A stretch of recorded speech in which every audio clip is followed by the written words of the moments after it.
ప్రియమైన సోదరులారా, ఆగస్టు నెల గడిచిపోయింది, సెప్టెంబర్లోకి వచ్చాము.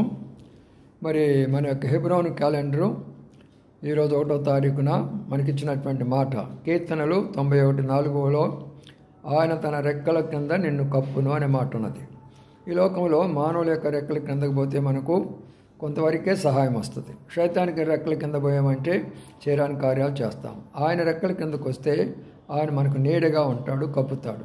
అంటే దాని అర్థమైంది, మనకు వచ్చే కష్టాలు, బాధలు, శ్రమలు, నిందలు, అవమానాలు, రోగాలు, వ్యాధులు వీటన్నిటిలోంచి ఆయన కాపాడుతాడు. పగలు ఎండ తగలకుండా, రాత్రి వెన్ను దెబ్బలు తగలకుండా, వర్షములో అన్ని విధాలుగా, చీకటిలో అన్నిటిలో ఆయన కాపాడుతాడు. ఆయన రెక్కలంటే బలమైనటువంటి రెక్కలు. దాని మీద శత్రువు ఎన్ని దాడులు కూడా చేసినా కూడా ఆయన మనకు కప్పుతాడు, మనకు భద్రంగా ఉంటాం.